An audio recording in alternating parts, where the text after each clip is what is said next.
Hello everyone, welcome to ChemUp Academy.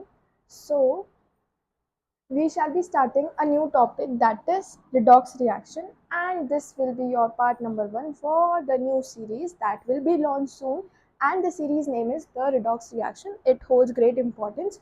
I was thinking about to carry on with your equilibrium topic, but then I thought that let's give a rest, or let's take a break from the physical chemistry that we have been doing so long, because the thermodynamics topic has was quite monotonous, and it was quite long until and unless we attempted few questions and we got insight that yes, it holds some relevance. So this is quite interesting chapter, and it will be like solving so many problems on based upon your, I would say, the reaction, the chemical reactivity and all. And another thing, the most important part, you will get to know how to balance the equation. That holds the major part, or the major, I would say, the major series for this reaction would be like, आपको reaction balance करनी आ जाएगी अच्छे तरीके से अगर आप ये series पूरी देखते हो, फर्स्ट ऑफ ऑल। सेकेंडली, जो हम रिएक्शन सीरीज प्रैक्टिस करेंगे यहाँ पर कि रिडॉक्स रिएक्शन को बैलेंस कैसे किया जाता है, वो मोस्ट इंपॉर्टेंट पार्ट है जो हर एग्जाम में, आप चाहे स्कूल का एग्जाम दो, आप नेट गेट कहीं का भी एग्जाम दे रहे हो, तो दैट होल्ड्स ग्रेट रेलेवेंस कि आपको बैलेंसिंग ऑफ इक्वेशन आ जाए। तो अगर आप सीरीज में एंड तक बने रहते हो तो you will be getting the insight how to balance the equation.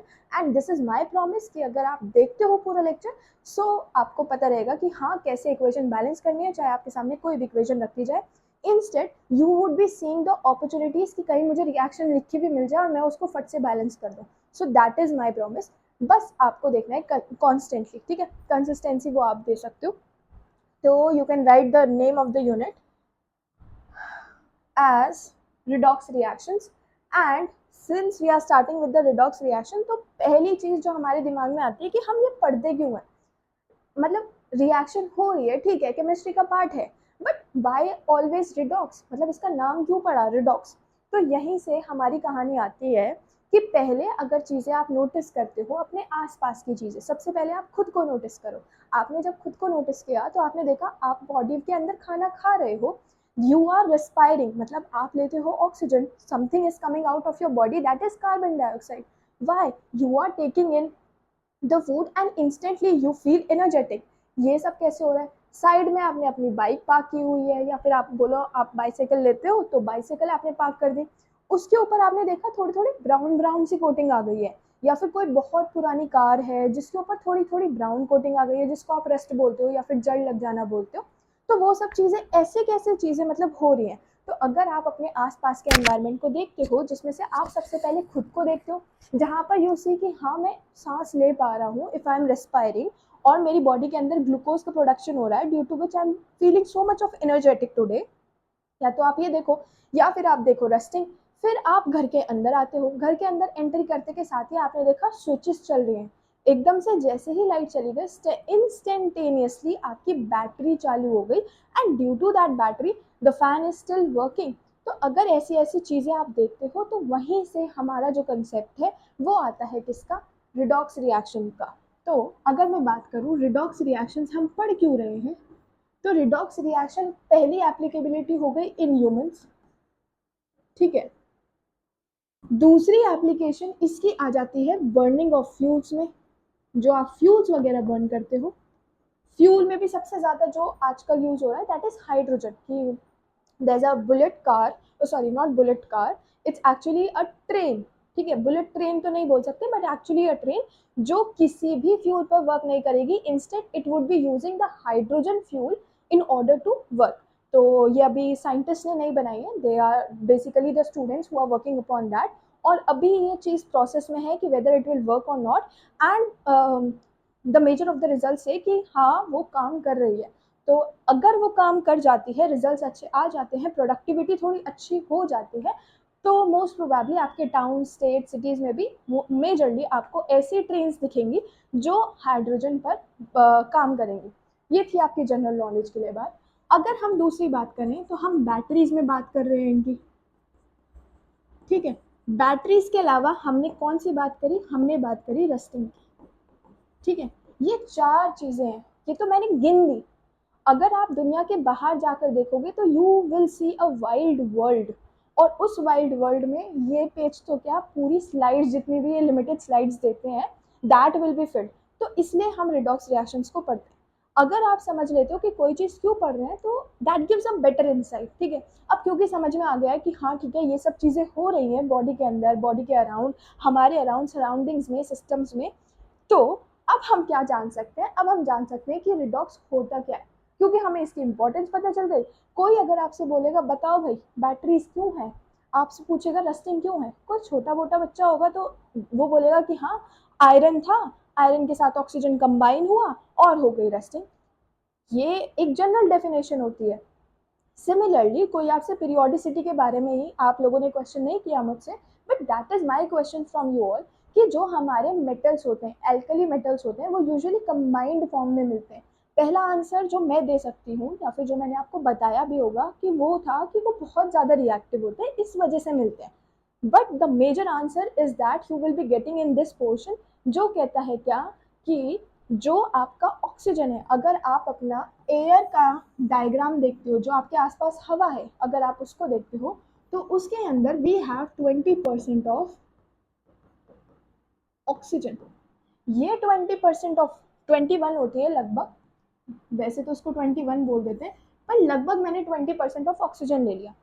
अब क्योंकि ये 20% ऑफ ऑक्सीजन है, तो यहाँ पर क्या होता है, ये ऑक्सीजन उन एल्कली मेटल्स के साथ कंबाइन करके उनके बना देती है सर्टेन सॉर्ट ऑफ ऑक्साइड्स।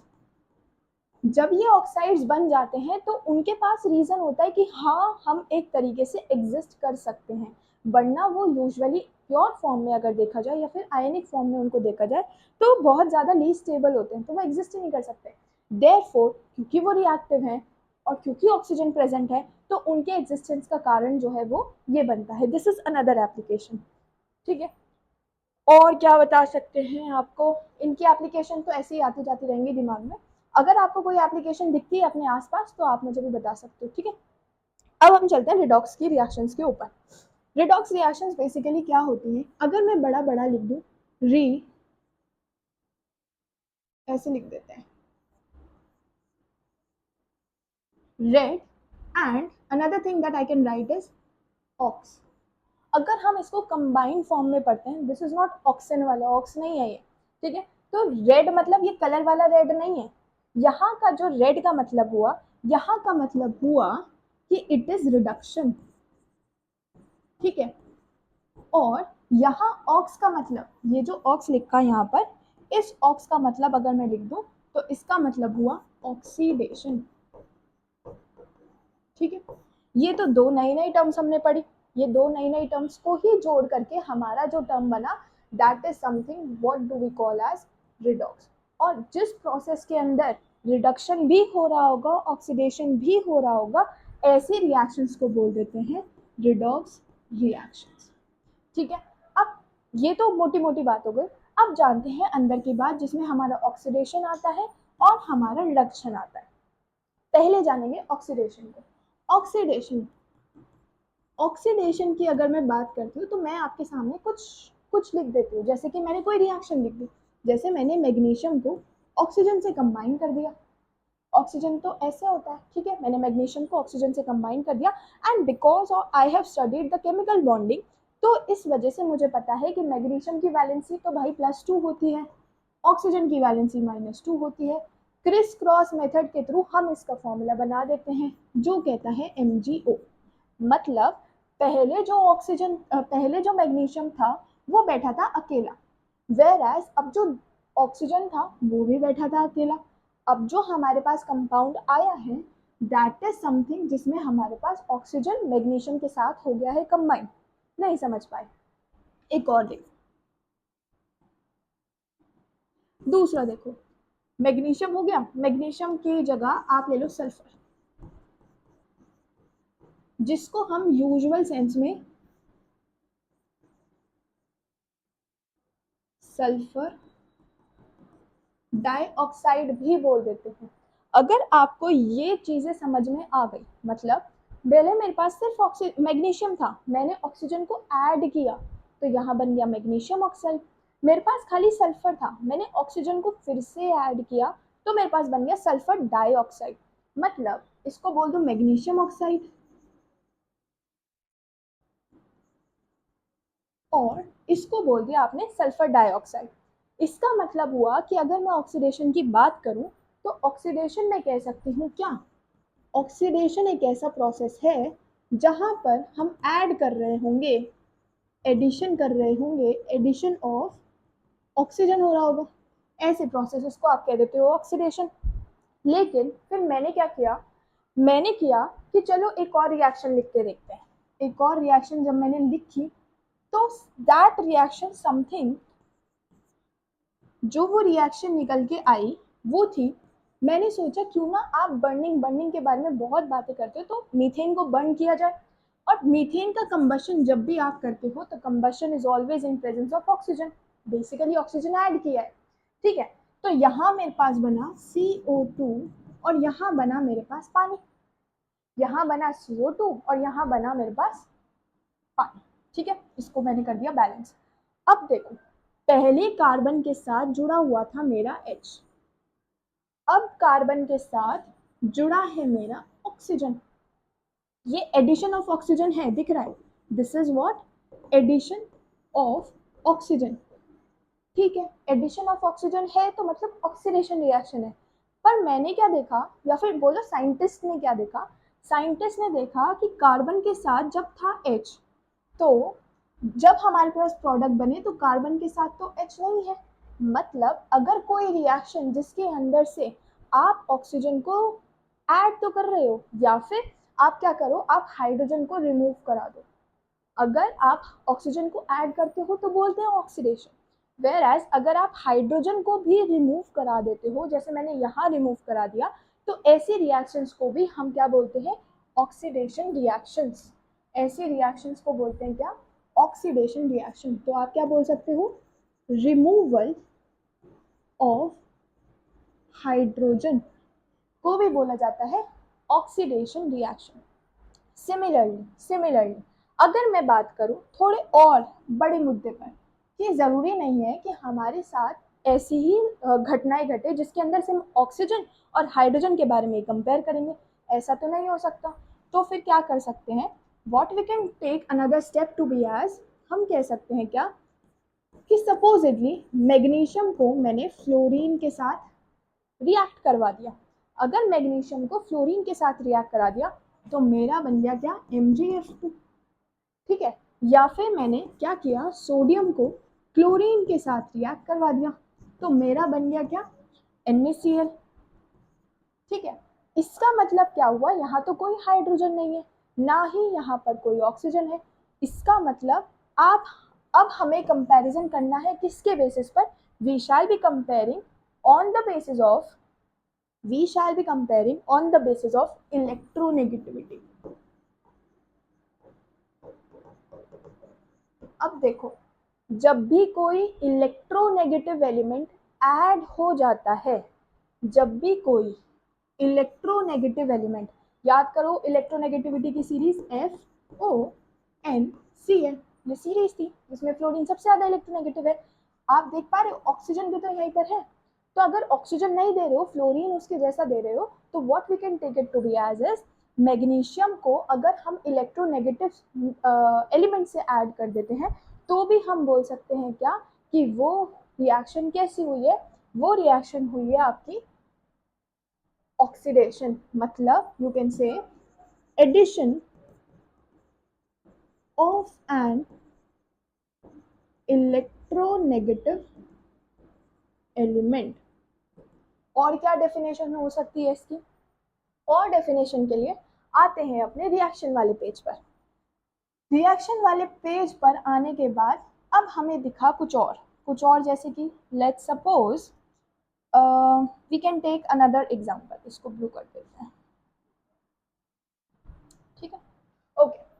अगर हम रिएक्शन देखते हैं कोई, जैसे वी कैन टेक K4FeCN6, कोई एक्वस का था और इसने कंबाइन किया इसके साथ, हम नहीं डिटरमाइन कर पा रहे कौन ऑक्सीडेशन है कौन रिडक्शन है, हाइड्रोजन ऑक्सीजन सब मिक्सअप हो गया, कैसे, क्योंकि रिएक्शन बनी क्या, K4FeCN6 प्लस KOH,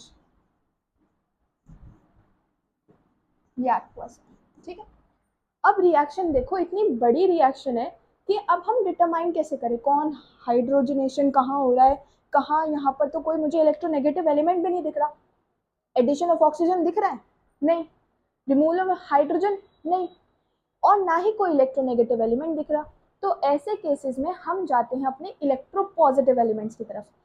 इस एंड पर थे आप, अगर आपके बात की जाए तो इस एंड पर, पीरियोडिक टेबल के इस एंड पर थे आपके कौन से एलिमेंट्स? Electronegative elements. इसी के ऑपोजिट एंड पर, मतलब इस एंड पर होंगे आपके क्या? इलेक्ट्रोपॉजिटिव एलिमेंट, जिसमें से इलेक्ट्रोपॉजिटिव एलिमेंट एक मुझे दिख गया यहाँ पर पोटेशियम, और यहाँ भी पोटेशियम। अब क्योंकि ये दो पोटेशियम मुझे दिख गए, इलेक्ट्रोपॉजिटिव के टर्म्स में बात कर लेते हैं। क्या आपको नहीं लग रहा कि यहाँ पर पोटेशियम 4 थे और यहाँ पोटेशियम रिड्यूस होकर के 3 हो गए? यहाँ से हमारी एक और डेफिनेशन बनती है, कौन सी? कि रिमूवल ऑफ इलेक्ट्रोपॉजिटिव एलिमेंट को भी हम क्या नाम देंगे? ऑक्सीडेशन। इतनी ही कहानी थी ऑक्सीडेशन की, इतनी ही कहानी थी। तो एक और कहानी इसके साथ हम समझ सकते हैं क्या, कि अगर हम इलेक्ट्रॉन्स के टर्म्स में बात करें, suppose I am making this NaCl, और मुझे अपनी prior knowledge of chemical bonding से पता है कि ये एक किस टाइप का एलिमेंट है, ये है एक ionic compound. Since it is an ionic compound, तो मुझे पता है Na ऐसे होगा और Cl ऐसा कुछ होगा। जब Na ऐसा है, Cl कुछ ऐसा है, तो मतलब ये बने कैसे होंगे? यानी कि मेरा कुछ Na रहा होगा ऐसा, Cl रहा होगा ऐसा, तभी मेरे पास बन के आया होगा कुछ NaCl। पर ये Na बना कैसे? ये Na बना होगा कैसे? सोडियम को लिया होगा सॉलिड स्टेट में और सोडियम को बनाया होगा गैसियस स्टेट में यूजिंग आयनाइजेशन एनर्जी, मतलब 1 इलेक्ट्रॉन रिमूव करके। सिमिलरली क्लोरीन को बनाया होगा कैसे? क्लोरीन अपनी नॉर्मल गैसियस स्टेट में होगा, जिसकी वजह से हमने क्लोरीन को गैसियस स्टेट में कन्वर्ट किया अलोंग विद 1 इलेक्ट्रॉन के एडिशन के साथ। यहाँ पर आप देखोगे तो इलेक्ट्रॉन आपने रिमूव किया, और यहाँ आप देखोगे तो इलेक्ट्रॉन आपने ऐड किया। यहाँ पर आप देखोगे तो आपने यूज करी आयनाइजेशन एनर्जी, और यहाँ आप देखोगे तो आप यूज कर रहे हो इलेक्ट्रॉन गेन इंथैल्पी, जिसमें क्लोरीन की सबसे ज्यादा होती है, जो हम पढ़ के आ चुके हैं पीरियोडिसिटी में। तो वहीं से ये चीज निकल कर आई है क्या, कि अगर इन टर्म्स ऑफ इलेक्ट्रॉन आप बात करते हो, इलेक्ट्रॉन के ट्रांसफर की अगर आप बात करते हो, तो आपके पास जो चीजें निकल के आएंगी वो क्या होंगी? जो भी कोई इलेक्ट्रॉन डोनेट कर रहा होगा, जो भी कोई इलेक्ट्रॉन डोनेट कर रहा होगा, आप लिख सकते हो क्या? इलेक्ट्रॉन डोनर, डोनेट या फिर डोनर, वो हमेशा ऑक्सीडेशन की ही कहानी होगी। और इन्हीं सब का उल्टा कर दिया जाए, इन्हीं सब का उल्टा कैसे करेंगे? देखो, जैसे हम कह सकते हैं क्या, अगर हम बात करें अपनी रिडक्शन की कहानी की बात करते हैं, तो मतलब एडिशन आप किसका करोगे? हाइड्रोजन का। रिमूवल आप किसका करोगे? वाइट ले लेते हैं। रिमूवल आप किसका करोगे? Removal of oxygen. या फिर अगर हम दूसरी कहानी देखें, तो दूसरे में क्या करेंगे? एडिशन किसका? Of electropositive element. या फिर आप क्या देखो? Removal of electronegative element. ठीक है। या फिर एक और चीज अभी जो हमने नहीं पढ़ी, क्या? Electron acceptor. ठीक है, तो जो इलेक्ट्रॉन एक्सेप्ट कर रहा है या इलेक्ट्रोनेगेटिव है, इलेक्ट्रॉन गेन कर रहा है, तो यहाँ पर आप लिख सकते हो इलेक्ट्रॉन गेन। ठीक है, वो भी आप कर सकते हो। या और यहाँ पर आप लिख सकते हो क्या? इलेक्ट्रॉन लूज, जिसकी वजह से आप इसको याद रखोगे, प्लस चार्ज जनरेट हो रहा है तो ऑक्सीडेशन। और वहीं अगर आपका नेगेटिव चार्ज जनरेट हो रहा है तो रिडक्शन। ये कहानी थी आपकी ऑक्सीडेशन की, रिडक्शन की। कोई कहानी ऐसी हो सकती है जिसमें खाली ऑक्सीडेशन हो रहा, कोई कहानी ऐसी हो सकती है जिसमें खाली रिडक्शन हो रहा। जैसे मैंने आपको एक रिएक्शन बताई थी यहाँ पर, अगर आप इस रिएक्शन को देखोगे ध्यान से, ये रिएक्शन थोड़ा और बड़ा कर देते, ये रिएक्शन अगर आप देखते हो, इधर आ जाओ आप, हाँ काफी बड़ी हो गई है। अगर आप ये रिएक्शन देखते हो ध्यान से, तो मैंने क्या बोला था कि अगर मैं सिर्फ इतने एरिया को कंपेयर करती हूँ, मतलब मैंने सिर्फ सोडियम से सोडियम पॉजिटिव बनाया, तो इसको बोलूंगी मैं हाफ सेल रिएक्शन, क्योंकि अभी मैंने कितना काम किया, आधा काम किया। वेयर एज अगर मैं इस वाली रिएक्शन को कंपेयर करती हूँ, तो इसको भी बोलेंगे क्या, हाफ सेल रिएक्शन। ठीक है, तो हाफ सेल रिएक्शंस का मतलब क्या हो गया, वो रिएक्शंस जिसमें आप आधा आधा काम करते हो, और जब आप पूरा काम करके जोड़ देते हो तो that becomes your whole complete reaction as a, मतलब complete reaction as a whole. ठीक है, और इन्हीं के साथ शायद हमने एग्जांपल्स नहीं किए, हमने शायद एग्जांपल्स नहीं किए किसके, रिडॉक्स के, रिडॉक्स नहीं, रिडक्शन के ना, हाँ रिडक्शन की एग्जांपल कर लेते हैं, जिसमें से पहला एग्जांपल रिडक्शन का आता है आपका, सपोजिटली आपके पास है कोई FeCl3 और आप ले रहे हो इसके ऊपर हाइड्रोजन ऐड कर दो, वही काम करते हैं, तो आप बना दो इसको FeCl2 और यहाँ बना दो HCl। ये एक आपका एग्जांपल हो गया। और क्या एग्जांपल हो सकता है, आपने ये रिएक्शन बड़ी देखी होगी, एल्कीन को अगर आप हाइड्रोजन ऐड कर देते हो तो आपके पास बन जाता है एल्केन्स, CH3 एल्कीन में अगर आप हाइड्रोजन ऐड कर देते हो तो बन जाता है एल्केन्स। ये आप हाइड्रोकार्बन्स में और अच्छे से पढ़ोगे, यहाँ समझ लो बहुत आसान है। क्या, एल्कीन के पास डबल बॉन्ड होते हैं, जैसे C डबल बॉन्ड C, इधर H, इधर H, H here, H here, ये होता है बॉन्ड। मतलब कार्बन की यूजुअली वैलेंसी 4 होती है, तो गिनो 1 2 3 and 4, similarly for the other carbon. अब ये सब वैलेंसी के लिए मैंने क्या करना है, इस एल्कीन को, इसको बोलते हैं क्या, एल्कीन, और इसको बोलते हैं क्या, एल्केन। ठीक है, अब मुझे इस एल्कीन को कन्वर्ट करना है अपनी एल्कीन में। एल्कीन को एल्कीन में कन्वर्ट करने के लिए मुझे क्या करना पड़ेगा, मुझे अपना एक बॉन्ड जो है वो रिमूव करना पड़ेगा, और बॉन्ड हो गया ऐसे रिमूव।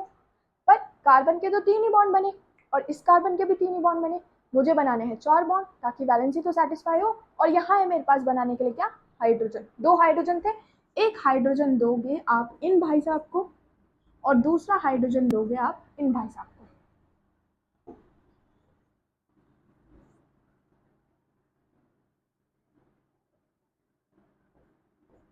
ठीक है, like this the new addition, जिसकी वजह से ये बन जाता है एल्केन।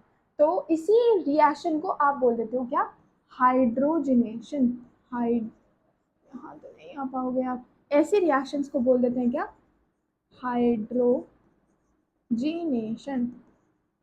और अपनी लेम टर्म्स में हम क्या बोल देते हैं इसको, रिडक्शन। सिर्फ पर्टिकुलर इस रिएक्शन के लिए है, सारी रिडक्शन रिएक्शन हाइड्रोजनेशन रिएक्शन नहीं होती, सिर्फ आप रिडक्शन रिएक्शन के लिए बोलोगे। ठीक है, तो ये कुछ एग्जाम्पल थे आपके रिडक्शन के, आई गेस इतने एग्जाम्पल्स काफ़ी रहेंगे। अब आपके पास एक क्वेश्चन आता है, what does the question have to say, the question says that, हाँ उससे पहले आपको एक और चीज़ बता देते हैं कि कोई भी रिएक्शन हो रही है, अगर कोई भी रिएक्शन अगर हो रही है तो उसके अंदर हमारे पास 2 स्पीशीज होती है, एक वो स्पीशी है जो ऑक्सीडाइज्ड हुई है, एक वो स्पीशी है जो हुई है रिड्यूस्ड। एक वो स्पीशी है जो ऑक्सीडाइज हुई है, एक वो स्पीशी है जो हुई है क्या, रिड्यूस। सपोजिटली आपके एग्जांपल के थ्रू ही करा देते हैं question, there is an example in your case जो कहता है Fe3O4 एल्यूमिनियम के साथ रिएक्ट किया और बना दिया खाली आयरन जो कि सॉलिड स्टेट में है और Al2O3। तो यहाँ पर अब हम कुछ चीजें आइडेंटिफाई करेंगे, कैसे देखते हैं। पहले आयरन यहाँ पर क्या था, आयरन के पास ऑक्सीजन था, प्रोडक्ट साइड पर देखो क्या आयरन के पास ऑक्सीजन है, नहीं। तो यहाँ से मुझे क्या दिखा, here is removal of oxygen, और रिमूवल ऑफ ऑक्सीजन का मतलब क्या होता है, रिड्यूस। आयरन क्या हुआ है, यहाँ कोने में लिख लो, क्या आयरन हुआ है रिड्यूस्ड। पहली चीज जो हमने नोट करी, यहाँ है एल्यूमिनियम और यहाँ है एल्यूमिनियम ऑक्साइड। क्या आपको नहीं लग रहा यहाँ पर हुआ है एडिशन ऑफ ऑक्सीजन, क्योंकि यहाँ पर एडिशन हुआ है, इसको लिखेंगे क्या, एडिशन ऑफ ऑक्सीजन। तो ऐसी स्पीशीज को क्या बोलते हैं, ऑक्सीडाइज। तो आप लिख लो एल्यूमिनियम के लिए, एल्यूमिनियम क्या हुआ है, ऑक्सीडाइज्ड। ठीक है, दो चीजें समझ में आ गई। इन्हीं से होते हैं रिएजेंट्स, मतलब कि ऑक्सीडाइजिंग एजेंट्स और रिड्यूसिंग एजेंट्स। अब ये क्या भला है, देखो जैसे ही आयरन आयरन ने अपना ऑक्सीजन लूज कर दिया और खुद हो गया ऑक्सीडाइज, आयरन ने अपना ऑक्सीजन लूज कर दिया और खुद हो गया ऑक्सीडाइज, तो ऐसी स्पीशीज को बोलते हैं क्या, ऑक्सीडाइजिंग एजेंट्स। वेराज अगर एल्यूमिनियम था, एल्यूमिनियम क्या था, रिड्यूस फॉर्म में था, और यहां जाकर के क्या हो गया, ऑक्सीडाइज। तो जो ऑक्सीडाइज हुआ है वैसी स्पीशीज को क्या बोलते हैं, रिड्यूसिंग एजेंट्स। ऐसी स्पीशीज को बोलते हैं रिड्यूसिंग एजेंट्स। तो इसका मतलब क्या हुआ, अगर रिड्यूस हो रहा है, तो रिड्यूस हो रहा है मतलब क्या हुआ होगा, उसने इलेक्ट्रॉन को क्या किया होगा, गेन किया होगा, गेन किया होगा इलेक्ट्रॉन को। और यहाँ पर क्या हुआ होगा, अगर ऑक्सीडाइज हो रहा है तो क्या किया होगा, यहाँ लूज किया होगा इलेक्ट्रॉन को। तो आप इनकी टर्म्स में भी देख सकते हो क्या, अगर आप इनकी टर्म्स में भी देखते हो तो आप देख सकते हो कि अगर आयरन रिड्यूस हुआ है और उसने इलेक्ट्रॉन गेन किया है तो ऐसे को बोल देते हैं ऑक्सीडाइजिंग एजेंट। वेराज एल्यूमिनियम जो ऑक्सीडाइज हुआ है और इलेक्ट्रॉन लूज किया है तो ऐसे को बोल देते हैं रिड्यूसिंग एजेंट। रिड्यूसिंग एजेंट मतलब कि इलेक्ट्रॉन लूज किया होगा और ऑक्सीडाइजिंग एजेंट मतलब इलेक्ट्रॉन गेन किया होगा। तो ऐसे आप याद रख सकते हो। इसी के साथ we can compare one more question. The question says H2S Cl2 2HCl और यहाँ दे रहा है S।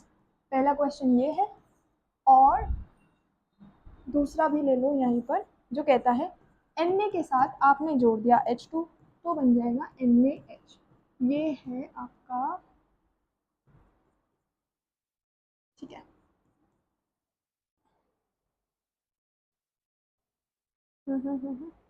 और हाँ, you need to represent it to be justify।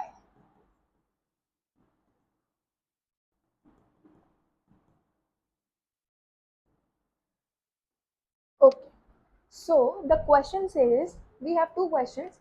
पहला क्वेश्चन है, यहाँ पर था सल्फर, सल्फर के साथ ऑलरेडी हाइड्रोजन जुड़ा हुआ है, तो यहाँ देखा सल्फर से तो हाइड्रोजन रिमूव हो गया, मतलब यहाँ कह सकते हैं रिमूवल ऑफ हाइड्रोजन, जो कि किसकी पहचान है, ऑक्सीडेशन की।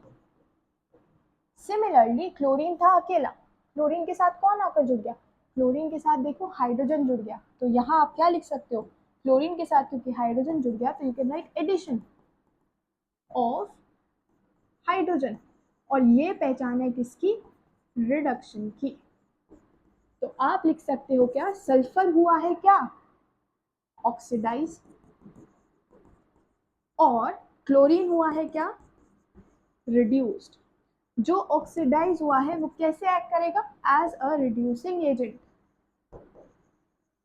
और जो रिड्यूस हुआ है वो कैसे एक्ट करेगा, एज ऑक्सीडाइजिंग एजेंट। तो ये क्वेश्चन करके आपको दिमाग में क्लियरिटी आ गई होगी कि कौन चीज कैसे है। अब यहीं पर हमारे पास एक क्वेश्चन है जो कहता है कि आप इसको जस्टिफाई करो कि ये एक रिडॉक्स रिएक्शन है। अब जस्टिफिकेशन कैसे दे सकते हैं, एक यहाँ पर और यहाँ पर देखो, पहले आप चार्जेस बना लो, आयनिक बॉन्ड बना रहा है ना ये पर्टिकुलर चीज बनाती है एक आयनिक बॉन्ड, दिमाग में बैठा हुआ है हमारे दिमाग में, क्योंकि हम केमिकल बॉन्डिंग पढ़ के आए तो आयनिक बॉन्ड बनाते हैं, मतलब Na रहा होगा पॉजिटिव और हाइड्रोजन रहा होगा नेगेटिव। ये चीज रही होगी। इन दोनों के बीच में कोई सॉर्ट ऑफ इंटरेक्शन काम कर रहे होंगे, इसी को बोल देते हैं बॉन्ड, और ये यहाँ से बन के आ गया होगा। सोडियम पॉजिटिव है, हाइड्रोजन नेगेटिव है। आओ हाफ सेल रिएक्शन लिखते हैं। कैसे? सोडियम से आपको बनाना है सोडियम पॉजिटिव। सोडियम पॉजिटिव बन गया और लो एक इलेक्ट्रॉन निकल भी गया। और यहाँ हमें कौन सी एनर्जी लगी? Ionisation energy. सिमिलरली अगर हाइड्रोजन से बनाना है H माइनस, हाइड्रोजन से बनाना है H माइनस, यहाँ हमारे पास एक सोडियम था, यहाँ 2 सोडियम है, तो आप अकॉर्डिंगली बैलेंस कर सकते हो, तो 2 इलेक्ट्रॉन निकल जाएंगे आपके। ये 21 इलेक्ट्रॉन नहीं है, कभी कुछ लोग इसको गलत समझ लें।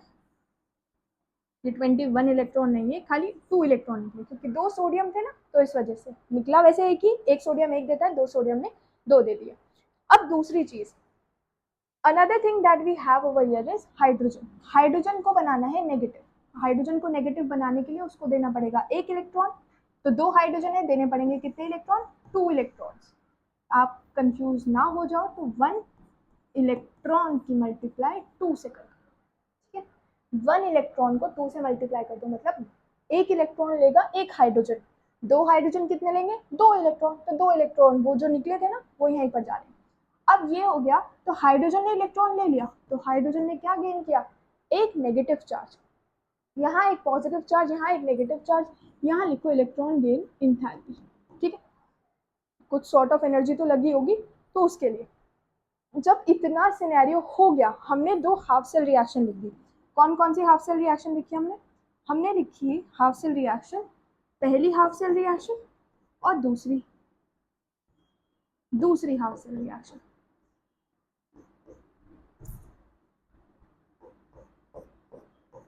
इन दोनों हाफ सेल रिएक्शन की मदद से ये बन रहा है। क्या आपको नहीं लग रहा यहाँ पर है क्या? लूज ऑफ इलेक्ट्रॉन या फिर इलेक्ट्रॉन लूज। यहाँ क्या है? Electron gain. जिन रिएक्शन में इलेक्ट्रॉन लूज होता है उनको हम क्या बोल देते हैं? जहां इलेक्ट्रॉन लूज हो जाए उनको बोल देते हैं ऑक्सीडेशन। जहां इलेक्ट्रॉन गेन हो जाए उनको बोल देते हैं रिडक्शन। और अगर कोई ऐसी रिएक्शन हो जहां ऑक्सीडेशन और रिडक्शन साथ हो रहे हो, तो ऐसी रिएक्शंस को बोल देते हैं रिडॉक्स रिएक्शंस। इसलिए आप कह सकते हो क्या? Hence justified. जस्टिफाई कैसे किया? 2 हाफ सेल रिएक्शन लिख के। ये है क्या? आपकी हाफ सेल रिएक्शन। कौन सी? यहाँ वाली, ये आपकी हाफ सेल रिएक्शन है। और दूसरी हाफ सेल रिएक्शन कौन सी हो? ये वाली, ये आपकी हाफ सेल रिएक्शंस है। 2 हाफ सेल रिएक्शंस लिखो और जस्टिफाई कर दो। So this was all for today. This was just an intro. If you are enjoying, then please do click on the like button, and also shall see you in the next class. Till then, stay blessed and keep watching.